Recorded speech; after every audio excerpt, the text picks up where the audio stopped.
அது வந்து cement concrete போடணும் மட்டும் வீடியோ அது வந்து தப்பா அவங்க சித்தரிக்கிறாங்களே. அண்ணா நாங்கள என்ன தப்பா சித்தரிக்கிறோம்? நாங்க வீடியோ பார்க்காம கதைக்கல.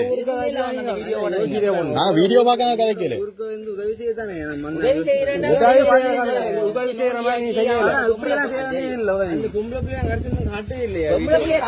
ஏன் காட்டணும்? நீங்க வீடியோ போட்டாலே அதுல தெரியுது. அந்த பிள்ளை தாய தெரியும், பிள்ளையா தெரியும், யார் பிள்ளை என்னெல்லாம் தெரியுமே, ஊருக்கே தெரியுமே. வெளியில வாங்க முகத்தை காட்டுங்க. நீங்க ஐஸ்வர்யா வீடியோ எடுக்கணும். நீங்க மறைமுகமா கெடுத்து வீடியோ எடுத்து சரி. அந்த புள்ள எடுத்த ரிசல்ட்ஸ் என்ன? அந்த புள்ள எடுத்த ரிசல்ட்ஸ் என்ன? அது காணாது. அது காணாது. அது காணுமையா? நீங்க என்ன சொன்னீங்க? சரியா இப்ப நான் சரி ஒரு சரி சரி விடுங்க. ரைட் ஓகே விடுங்க. ஓகே ரைட் ஓகே விடுங்க. இப்ப நீங்கள் வந்து ரைட் வந்து உதவி செஞ்சீங்க. அதே இடத்த மாறி யோசிச்சு பாருங்க. நீங்கள் அங்க இருக்கிறீர்கள், ஒரு இடத்துக்கு உங்களால இயலாது, உங்களோட தங்கச்சி அக்கா வேண்டா, இன்னொருத்தம் வந்து இப்படி பாடி போடி ஐஸ்வர்யா சொன்னா நீங்க என்ன செய்யுங்க? ஐயா நான் வாடி போடி அந்த பிள்ளையோட வீடியோ என்ன சரியா? ஆனா உண்மையை நான் சொல்றேன். இல்ல இல்ல இதே வேற ஒருத்தன் வெளியில தாள் வந்து உங்களோட அக்காவையோ தங்கச்சியோ வாடி போடி ஐஸ்வர்யா என்ன செய்யுங்க? நானா இருந்தா அந்த இடத்துல எழுப்பி காலை பத்தி சலாண்டு விட்டுரும். ரைட். ஏன்னா அந்த வீட்டு ஆம்பளை இல்ல. எந்த அக்கா தங்கச்சி வெளியில கூட புண்டேன்னு சொல்லுவோம். அண்ணா அந்த கடைசி நேரத்துல நான் கதைச்ச ஒரு நிமிஷம் பாருங்க. கடைசியா நான் போய் அந்த பிள்ளைகிட்ட கேட்கிறேன். நான் கதைச்ச பிள்ளை இருந்தா இந்த காலில் விழுகிறேன் தங்கச்சி நான் சொன்னேன் ஆரம்பத்துல. அண்ணா வீடியோ வழியில வந்து இவ்வளவு இது நடந்த பிறகு என்ன காலில் விழுந்தா என்ன இவ்வளவு பேருக்காங்க, இவ்வளவு உதவி செஞ்சிருக்காங்க வந்து விளங்குது. அன்றைக்கு அந்த அது கூட உதவி செய்தாலும் காசு அடிச்சீங்க. காசு ஒரு நாளும் நான் ஒரு காசை எடுக்கவே இல்லையா? சரி அப்ப நீங்க என்ன வேலை செய்யறீங்க? அதுதான் யூடியூப் தான் செய்யறேன். யூடியூப் தான் செய்யறீங்க. ரைட். மாசம் என்ன மாதிரி வருமானம்? யூடியூப்பால வந்து யூடியூப்பால வருமானம் வருது. என்ன மாதிரி வருமானம்? அது வருமே ஒவ்வொரு வியூஸுக்கு ஏற்ற மாதிரி வரும். வியூஸுக்கு ஏற்ற மாதிரி, அது ஒவ்வொரு வியூஸுக்கு ஒவ்வொரு வீடியோக்கு ஏற்ற மாதிரி அது வரும். Right okay. இந்த யூடியூப் சேனல் தொடங்க முதல் நீங்கள் என்ன மாதிரி உங்களோட இதுகள் சொத்து இதுகள் என்ன மாதிரி, இப்ப என்ன மாதிரி? யூடியூப் சேனல் ஸ்டார்ட் பண்ண முன்னாவே நான் கஷ்டப்பட்டு தான் இருந்தேன். சொல்லி அதுல இருந்தவங்க முயற்சியை போட்டு தான் வளர்ந்து வந்தேன். வளர்ந்து வந்து நாங்க அந்த நீங்க போய் கதைச்சது எங்களோட சொந்த வேலை செய்த ஒரு ஆள் மகளோட தான் நீங்க கதைச்சீங்க. அதுக்கானதான் நாங்க கதைக்கிறோம். ஊருக்கு வந்து ஒரு பிள்ளை நீங்க வெளிப்பாக்காததுக்காக தான் நாங்க கதைக்கிறோம். தெரியும் ஐயா. இப்ப நான் சொல்றேன் வந்து உண்மையிலேயே நான் அந்த பிள்ளை எளியப்படுத்த வந்து கதைக்கல விளங்குதான். வெளியே கதைக்க என்ன கதை ஒரு தகப்பன் இல்லாத பிள்ளைய போய் ஐஸ்வர்யா ராய் மாதிரி ஐஸ்வர்யா மாதிரி அவள் எடுத்த ரிசல்ட்ஸ் உங்களுக்கு காணாது.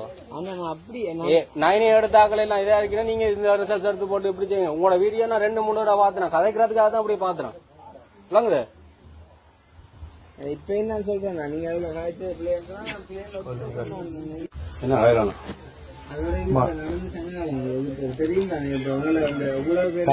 ஆனா நீங்கள் கதைச்ச கதையால அந்த பிள்ளைங்க வீடியோ தான் இப்ப எங்க மட்டும் போகுதுன்னு பாத்தீங்க தானே.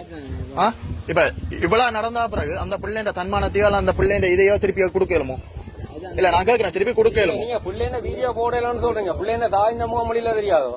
தாய் நம்ம தெரிஞ்சா பிள்ளை நம்ம மொழியில வருமா இல்லையோ? அது ஸ்கூல் நாளைக்கு ஸ்கூலுக்கு போறோம் இல்லையோ? தாயின் அனுமதியோட அதை எடுத்து தாய்க்கு தெரியும். அவள் தாயின் அனுமதி தேவையில்லை. என்ன எடுக்கணுமோ இல்லையோ அந்த பிள்ளை தான் முடிவு செய்யணும். அந்த பிள்ளை சொல்லுது இல்ல.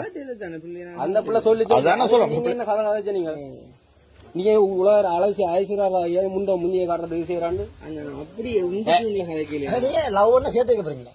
இல்ல லவ் சேர்த்து வைக்க போறீங்க.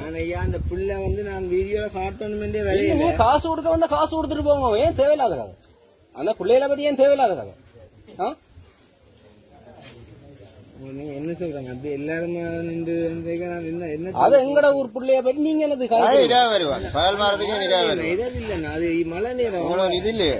அவங்க அந்த ஒரு ஆம்பளை துணையில இரவு நாங்க ஒன்னும் பிள்ளையா நடந்து கொள்ளவே இல்லையா? பிள்ளையா நீங்க காய்ச்சதே பிள்ளைதானே என்ன பிள்ளையா நடந்து கொள்ளலையாண்டு அவையிலேயே கேட்டுப்பாங்க. நான் இப்ப அன்றைக்கு வந்து 63,000 காசு எங்கட அக்காட்ட கொடுத்து விட்டானே அந்த அது கொடுக்க சொல்லி அதையும் வந்து வேண்டிப்பட்டு நன்றி சொல்லிப்பட்டு போகணும். அந்த அதையும் நாங்க ஒரு வீடியோட எடுத்து போடையில வந்து இது வரைக்கும் எவ்வளவு பேர் யோசிச்சுப்பாங்க. இன்னைக்கு வந்து எவ்வளவு பேருக்கு ஹெல்ப் பண்ணிருக்கேன். இது வரைக்கும் ஒரு தடவை கதைக்கலையா? இப்ப கதைக்கலண்டா ஒரு தரம் கதைக்கலண்டா காசு பண்ணி போட்டு கதைக்கலாது.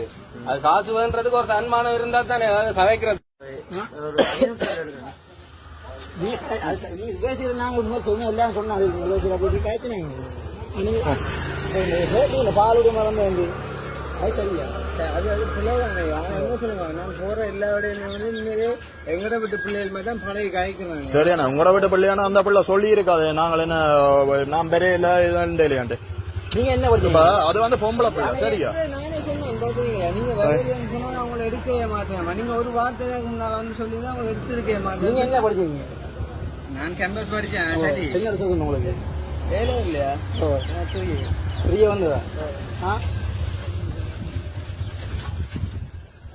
இல்ல நான் சொல்றேன் அந்த இடத்துல வந்துட்டு நான் உண்மையிலேயே வந்து நான் அந்த பிள்ளைய சொன்னேன், நீங்க வீடியோக்கு வரலன்னா நீங்க வந்து எனக்கு ஒரு வார்த்தை சொல்லி நான் உங்களை காய்ச்சிருக்கவே மாட்டேனுமா அப்படி உதவி செய்யணும், இரவுல உதவி செய்யணும், பகல்ல உதவி செய்யணும். அப்போ ஆறுற நேரம் மழை நேரம் மாறுற இந்த சரி அப்ப அந்த பிள்ளை வந்து அப்படி இதாண்டதாண்டா இப்ப என்ன வீடியோ போட்டு நீங்க அந்த பிள்ளை வீடியோ போடணும் ஏன் போட்ட நீங்க? இல்ல அந்த பிள்ளை சொல்லி நீங்க என்ன காய்ச்சினீங்க? ஐஸ்வர்யா காய் மாதிரி இருக்கீங்க. அது தேவையில்லாத கதை இல்ல. அண்ணா நான் அதை ஏன் சொன்னாண்டா தங்கச்சி, நான் இப்ப உங்களை அது வீடியோ கிரண்ட கதை இல்ல.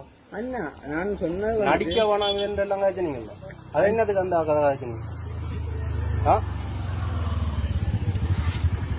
அண்ணா நான் அந்த இடத்துல வந்து சொன்னதையா அந்த நான் சொன்னது வந்து இப்ப உங்களை தான் வச்சு தங்கச்சி வீடியோ ஓடணும்னு நான் செய்யல. இது வந்து நான் கதைக்கிறது வந்ததுக்கு தான் வந்து என்னண்டு உங்களோட அம்மாவுக்கு உதவி செய்ய தான் நான் வந்தேன் சொல்லிதான். அம்மாவுக்கு ஒரு தன்பானதோட வந்து உதவி கேட்க வேண்டிய அவசியம் உங்களுக்கு இல்ல தானே? யோசிச்சுப்பாங்க கிட்டத்தட்ட 1500 குடும்பத்துக்கு தான் உதவி செஞ்சிருப்பாங்க. உங்களோட கதையை கேட்டு